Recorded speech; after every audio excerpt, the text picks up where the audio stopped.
Okay, this is part 2 of the video. Please be sure you have already watched part 1 on parenthetical citations. What we're going to talk about in part 2 here is kind of the more nuanced things you need to do in order to incorporate other people's research information, the stuff that you've researched, into your own writing and make it your own while still using what other people have said. Okay, I'm going to present this as a series of tips that help you incorporate things smoothly. And tip number 1 is to use taglines. Hopefully you remember this from your reading. Taglines clarify where your information is coming from. Here's examples of taglines. Now there's thousands of possible ways to use a tagline, but essentially what you're doing is you're saying, this isn't my idea, it's something that Smith believes. So thinking our author's last name is Smith, you would use phrases such as, according to Smith, or Smith argues, or Smith finds that. And these signal to the reader we're shifting into something that came from the Smith article. And this really helps people kind of follow the conversation. So it's very useful to readers to use a lot of taglines. If you use the author's name in a tagline, you can omit the name from the citation. Now here's an example of what that looks like. You've seen this quote before, but instead of putting the author's last name, DeFino, in that citation, we've moved it to the front. According to DeFino, and then at the end of this sentence, you'll notice that in that parenthetical citation, all you see is an 83. Because we've already identified DeFino in the tagline, we don't need DeFino in the parenthetical citation. However, I'm sure you would agree that reading the sentence, it's very clear that it came from the DeFino article. So if I was going to look on the Works Cited page, I would look for the DeFino article as far as where this quote came from.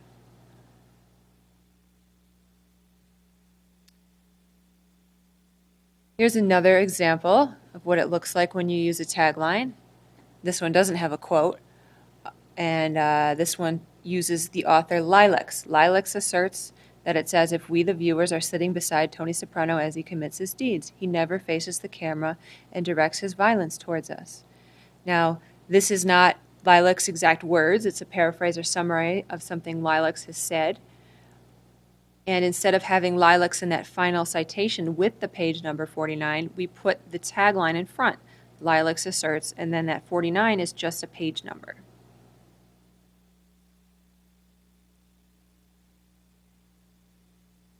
When do we use taglines? Taglines should be used frequently, often.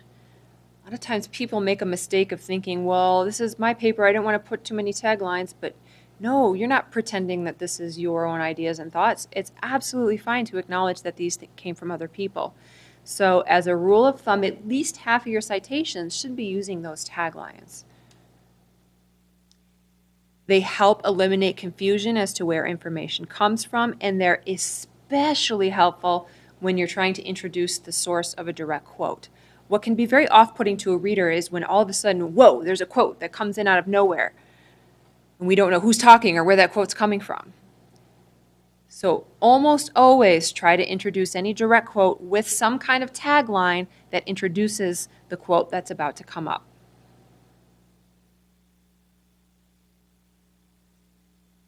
Now, there are going to be times when a tagline seems awkward and you don't feel like using one because it seems to kind of interrupt the flow, or maybe you feel like you're being repetitive with taglines, and that's fine. You do not need to use these 100% of the time.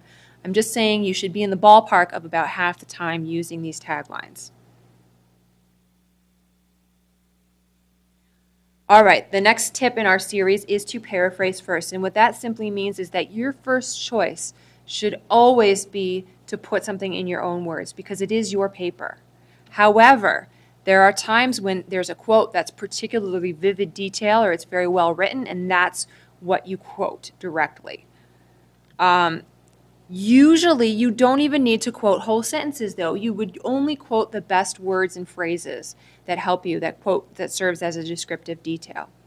But again, in a majority of circumstances, you're going to paraphrase or summarize it in your own words, only if it's particularly eloquent or particularly well written, and only if it would sort of ruin it to put it in your own words do you keep the quote intact. Now let me give you some examples of quotes here. We've seen this before. But look at these direct quotes. Look at these words. Caught between the Machiavellian poles of the humane prince and the beastly dictator. Wow. That is eloquent, okay? It's poetic. And if we put it in our own words, it would ruin it. So that's why that would be something that would be a good idea to quote directly.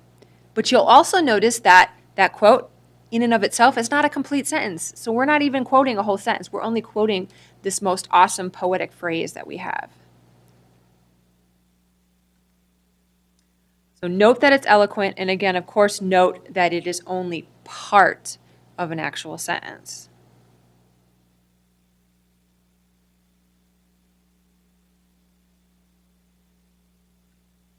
All right, tip number 3. Surround researched information with your own ideas. Remember, it's your paper, your article. You want to avoid stringing together multiple quotes and paraphrases. So we don't want quote after quote after quote after quote, or paraphrase after paraphrase after paraphrase. You need to kind of think of your own ideas and your own way of sort of organizing things and making connections as padding around these quotes and paraphrases, around the other people's information. You're putting the research in context. You're making connections. So it's not just other people's ideas we're interested in your ideas too. Now, how you do this, you comment on information. So you introduce ideas, you highlight important points, you clarify things, you analyze things, you might criticize things, draw connection between other people's ideas, make conclusions based on other people's ideas, and you may agree or disagree. Now, the reason I have that whole agree or disagree thing in parentheses is because our particular paper that we're working on right now is an informative essay. And as you know, in informative essays, you don't express agreement or disagreement. However, in the future, when you write other academic research papers, there will be instances in which you must agree or disagree with something.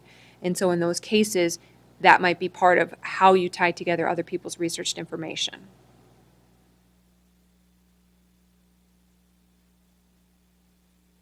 Another good rule of thumb is to avoid starting or ending a paragraph with cited material. Always add an extra sentence to introduce things, or add an extra sentence at the end to tie things up and make a conclusion. The only exception to this would be if you have a really good reason. So for example, if you're doing an introductory hook and you really want to start with a striking fact or detail, go ahead and start that paragraph. But in general, avoid starting or ending paragraphs with cited material. All right, to sum up for today, cite all expert knowledge, whether it's in your own words or whether it's in someone else's words. Be sure you are using proper format and punctuation. We do not need you to memorize proper format and punctuation. That stuff can be really confusing and tedious. So just have a sample in front of you and make sure you are paying attention to those details, though, where the period goes, where the parentheses go, where the quote goes, making sure you're not adding in extra commas or P's or periods or colons or whatever. Use your taglines. Use them frequently. Paraphrase whenever possible. Put stuff in your own words. Surround research with your own ideas. And remember, if you don't cite sources properly, it's plagiarism. Tony Soprano won't be happy.